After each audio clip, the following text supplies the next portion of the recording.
রাজধানীর বিজয়নগরে বহুতল ভবনে ভয়াবহ আগুন, ৫টি ইউনিটের চেষ্টা চলছে। রাজধানীর বিজয়নগরে একটি বহুতল ভবনে আকস্মিক আগুনের ঘটনা ঘটেছে। শনিবার বিকেল ঠিক ৩টা ৪ মিনিটে এই আগুন লাগার খবর পায় ফায়ার সার্ভিস। খবর পাওয়ার সঙ্গে সঙ্গেই ফায়ার সার্ভিসের ৫টি ইউনিট দ্রুত ঘটনাস্থলে পৌঁছে আগুন নিয়ন্ত্রণে কাজ শুরু করেছে। ফায়ার সার্ভিসের নিয়ন্ত্রণ কক্ষের ডিউটি অফিসার রোজিনা আক্তার জানিয়েছেন, আগুনটি মূলত ১০তলা ভবনের ৯ম তলায় ছড়িয়ে পড়ে। এখনও আগুনের উৎস কি তা নিশ্চিত করে বলা যাচ্ছে না।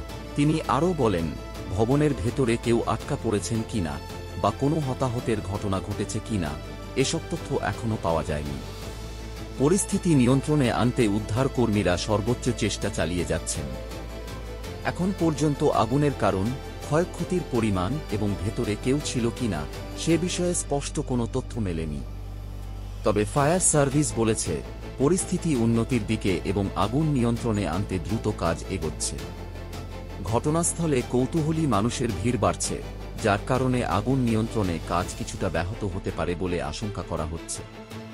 সবাইকে নিরাপদ দূরত্বে থাকার অনুরোধ জানিয়েছে কর্তৃপক্ষ। বিজয়নগরের এই আগুন নিয়ে নতুন কোনো তথ্য পাওয়া মাত্রই আমরা আপডেট জানিয়ে দেব।